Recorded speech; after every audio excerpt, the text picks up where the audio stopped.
We did it again, guys. We got ourselves in a Class A pickle. The pickle right now is rain. The sky's starting to clear up for a little bit, but Weather Channel says only about 15 minutes between these two storms. I've been hiding out at a gas station for the last 30 minutes. I found this campground, but there's no coverage from the trees, so I'm just gonna get soaking wet.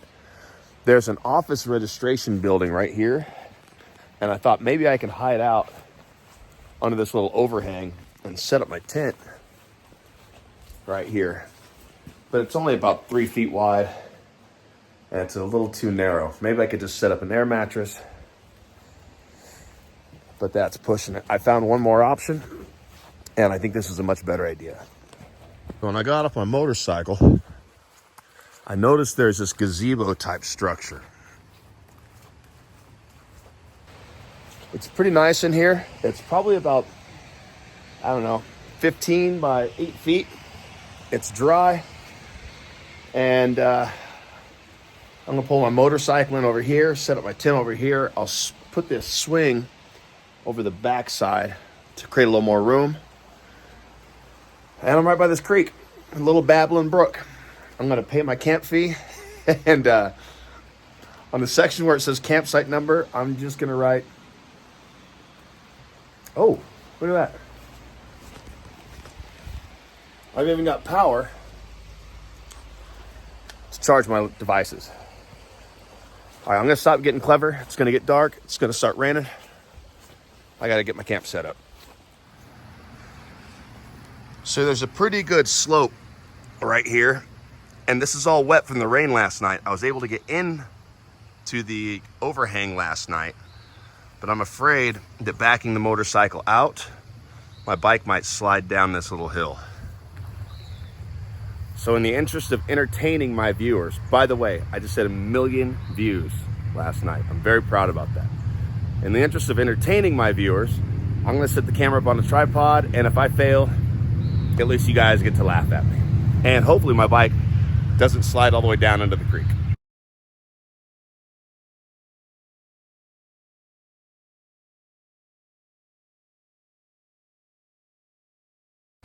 Crisis averted. You can still laugh at me if you want to, but you just can't laugh at me for dropping my motorcycle in the creek. We're gonna get on the road. We're leaving Hot Springs, South Dakota, and we're gonna go to Thermopolis, Wyoming. That's the plan so far. We'll see how that goes. But we're gonna find some hot springs. We're gonna find cool diners and dives. We're gonna find beautiful scenery. We'll probably find rain. I don't know what we're gonna find. I have no idea. We're just, this is an adventure, and you guys are adventuring with me, so let's just go do it together. And whatever we do, I can't tell you what we're gonna do before I do it. I'm full of BS. That's what I'm full of. Let's get out of here. We're gonna go do something. We are in the Great Plains, and let me tell you, boys, weather can change out here in the drop of a hat. We are between Hot Springs, South Dakota, and Shoshone, Wyoming? Probably Wyoming. And the skies just opened up, so I'm going to throw on some rain gear, and we're going to push forward.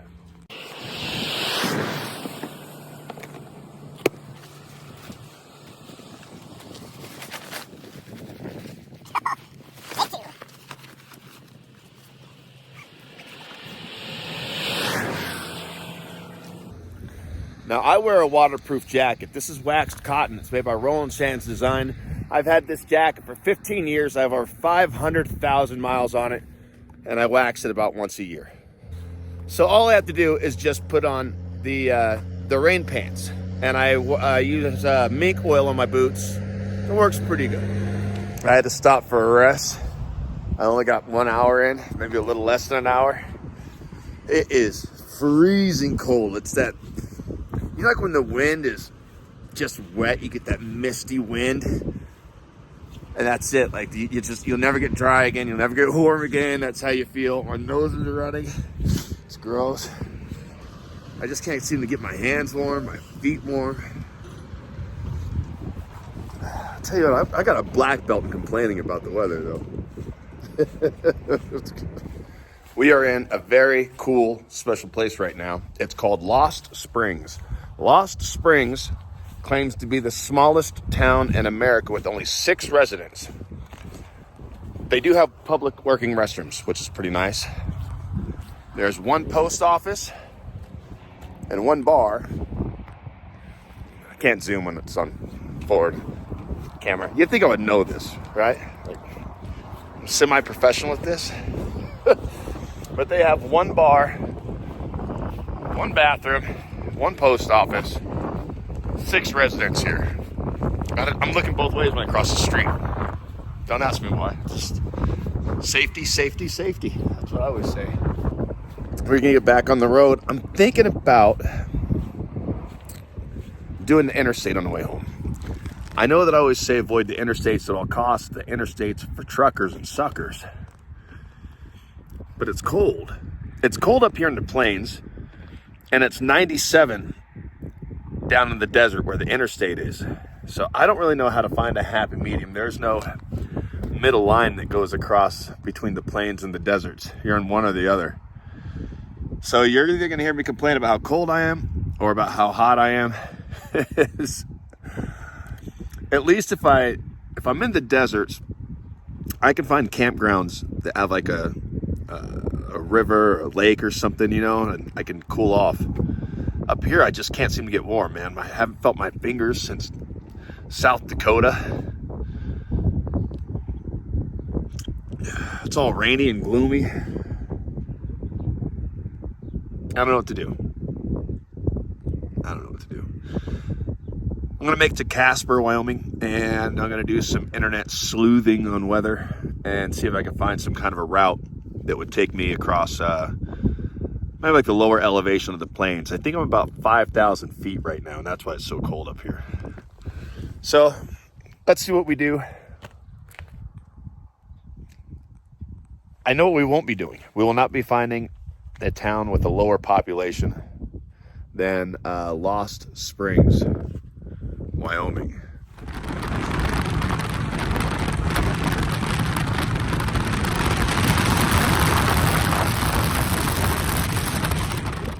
I told you guys about these plains storms that just develop out of nowhere. I'm right in the middle of one. Check this out.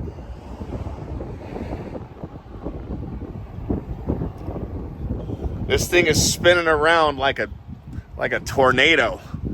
I got to get 20 miles down this way. I'm going to do something I almost never do, and I'm going to get a hotel room because I don't want to get caught in this. It's already getting really windy. And well,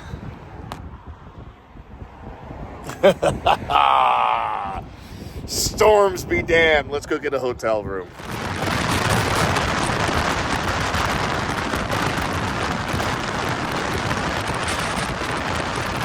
We hit rain. We definitely hit rain, but we made it here. Let's see how much the room is. There's something that I do all the time when I get a hotel room, and it's this. The first thing that I do, I check the pillows, which I already checked, and this is the thing that I always do. Go over to your air conditioning unit, pull this thing out, and look at that. See how gross that is? Gross, right? My tent is cleaner than hotel rooms. That's what I like sleeping in my tent. Look at that. Now we take it into the shower and we clean this thing. That's what was in my air filter. If you guys have never seen my channel before, there's a segment we do every video, though I'm usually camping. Step 1 is always establish shelter. Clearly established. Step 2, enjoy a nice adult beverage.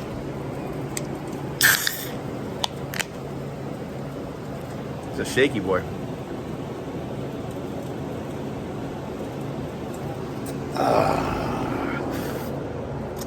That's good. That's good.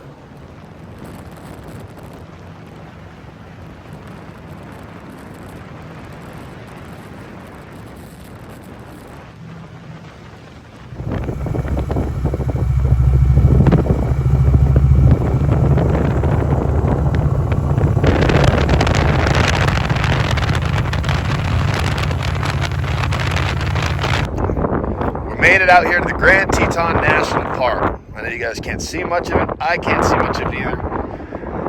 That's the direction we're heading, towards all the weather.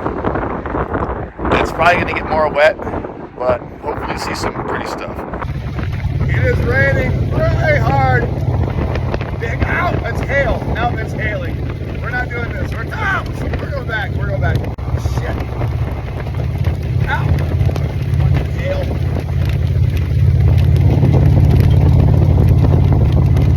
Woo. Oh, it's still recording. Well, that sucked. That sucked really bad.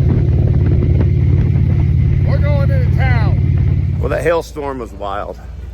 We wound up down in Jackson Hole. Now it's hot. It's weird.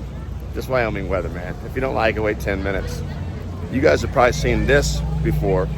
Well, that's the Cowboy Bar. And that's the famous elk antler arch for the park.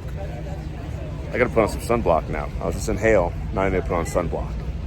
We're gonna get out of this rich hoity-toity area and go find a place to go sleep in the woods, because I can't afford this town. Well, I've got an interesting one for you. I just drove 15 minutes, 20 minutes down this dirt road at a pretty good clip to get to a campground. I'll put the name of it down here. And it's a National Forest Service campground. And I get there and the gates are closed and it's a Latter-day Saints campground. You have to be a member of a particular religion in order to camp there. What an interesting division between church and state. It's federally funded, national forest land. It's on the USFS website, but you have to be part of a cult to go there. So on to the next one. Beautiful area. Beautiful area. All right, the hunt continues. All right, guys, 2 steps. Everyone knows the rules. Nothing's changed. Step 1 is always acquire shelter. We made it to camp. Consider shelter acquired. Step 2 is enjoy a nice adult beverage, and that's exactly what we're gonna do. We got a Stone Delicious IPA.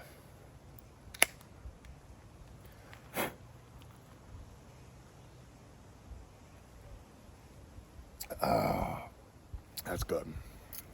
It's very good. We also have for dinner this nice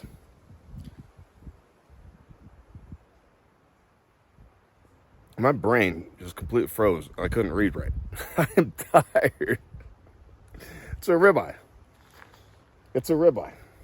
Wyoming beef. I'll show you guys the camp real fast. Firewood for a fire. Fire pit for a fire. Table for enjoying our fire. Preparation table for cooking on the fire. Very fire-centric camp. I'm gonna get out of my soggy clothes, get in some camp clothes, relax for a minute, enjoy this delicious thing.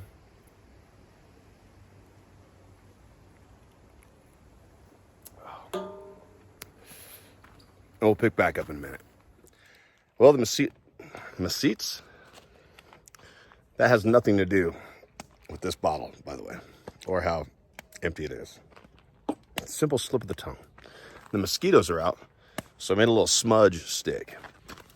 Let's put the little stick in the fire for a few minutes, let it catch on fire, put it out, let the smoke do its thing. What I really want to show you is my steak. Look at that.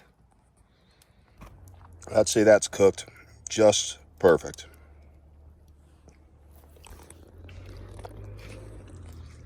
Meat tastes the best when it's cooked over an open flame. That's just science. Look at that. Oh.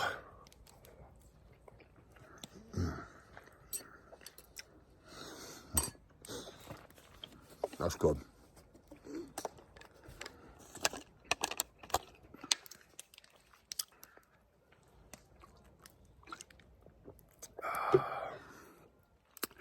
Better than the steak sauce.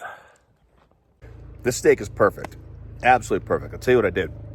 When I was at the gas station, I grabbed a packet of mayonnaise and I slathered the steak in mayonnaise before I put it on there. And that's how I got this good char. Well, same thing as using butter. Fat's fat.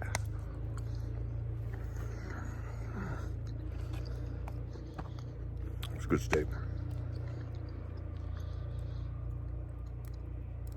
I'm gonna wipe out this steak, and I guess I should set my camp. It's getting dark. I'm gonna have to hide from these mosquitoes soon. It's getting rough out here. Well, good morning, guys. It's about 8 a.m. I've been up for about an hour watching news and stuff like that on my phone. I like to get up in the morning and have a nice, easy, slow roll. I got a new coffee called Double Dead. It's supposed to have twice the caffeine. I need it. Twice the caffeine content. So we're gonna cruise over here and make a cup of coffee. I'll show you guys my quick coffee making setup. Pretty easy. So I got my little stove right here, heating my water and my collapsible bowl. This is my coffee cup. And this is my coffee maker. It's just a pour over unit. It sits on top of the bowl, like on top of the cup like this. You put your coffee in there, you pour your water over. It folds down completely flat. That's all the space it takes up. It weighs 10 grams. Works great. One thing about a pour over coffee maker, they pour the water in your cup pretty slowly. So I find that by putting hot water in my cup and letting it sit there for a minute or so, absorb some of that heat, by the time that the drip coffee makes it to the top of the cup, the whole rest of the cup is still hot, and I get hot coffee for at least 30 minutes.